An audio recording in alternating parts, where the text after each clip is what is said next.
So this has just arrived today amongst a consignment of tools from Banggood, and these are some non-return rollers, and I'm wondering whether I can use them on this. And basically they're just one-way rollers, so they roll that way and not that way, so they're a bit like a featherboard. Let's take these off. Yeah, there we go. And I'm guessing they're going there, just a little bit fiddly to fit maybe.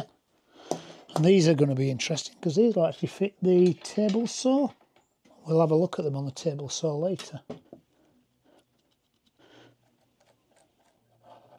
There we go. Just a little bit fiddly to get mounted, but now they're mounted. Fasten that one. I have to say they're cool looking. Goes in. That goes in. Tighten that one up and then tighten that one up. Right, we'll just keep these for later. As I say, these fit in as table saw should we want to. It was nice to add a little bit more bling to his router table. So these will let me put, what, 2 inch under there. Piece of wood. Actually just wind down.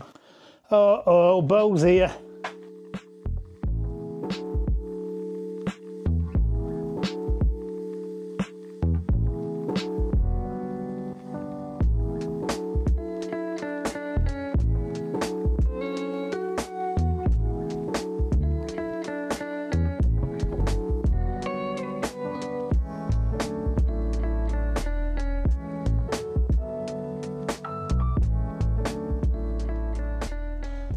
Okay, kind of slightly angled outwards these wheels, which I'm guessing, so they not only push the stock downwards, but it pushes it backwards, so they're sort of angled. Yeah, they're slightly angled differently. They're angled, so not only does it hold the wood down, but it actually pushes it that way against the fence. It won't turn that way, only turn one way, they'll only turn the direction of the arrows. Okay, right, well, we'll give them a go.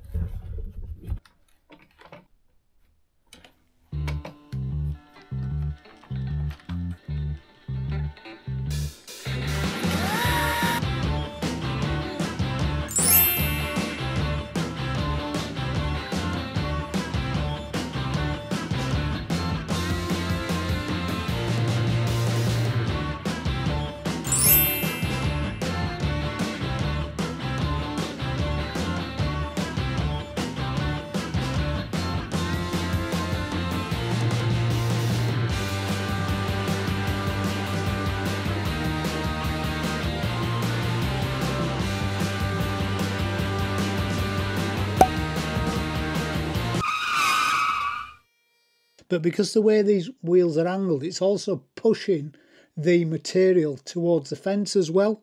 The disadvantage for me in this situation is I want to do a stopped rebate, and I've run my timber down up to my mark, but now I can't actually pull the material out, so I'd go in and come out, and I can't do that. So I'm just going to have to slacken this off. Lift that up. There we go, that's my stopped rebate. I need to do the other one now. The other one's slightly different. I need to start it and then come out, so I just won't use these for that. That one's still set up. I'll just lift that one up, I think.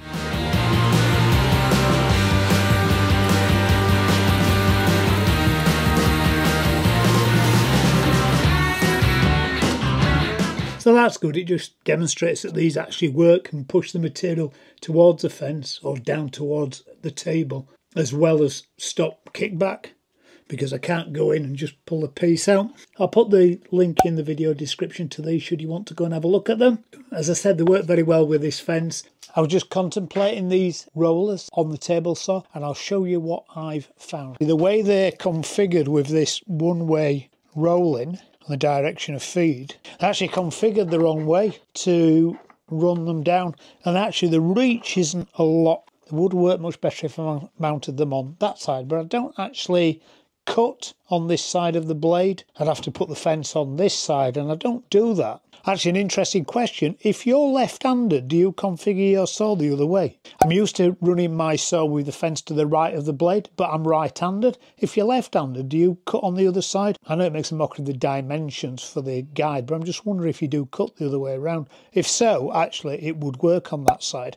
But what I could do with this for the saw is make a sacrificial fence for the saw fence, which is a project I have thought about doing because there is some benefits of having a larger sacrificial fence, and then put a T-groove with a router in like I have on the front of the bench, and then use them on top of the saw fence. So that is a project that might bring your way soon. So without any further project, I think they're ideal for the router table, but I think for the table saw, unless your T-groove is really close to the blade, then probably not going to get much use out of them there. But yeah, if I made a sacrificial fence there, I could actually have them on the sacrificial fence. If you are using a job site table saw like this, you need to be quite careful because you've not got much room in front of the blade. And when you're using something like this, you need to make sure that you're clamping to the fence and not to the blade. You don't want to put that there because then you're going to potentially cause yourself some kickback issues.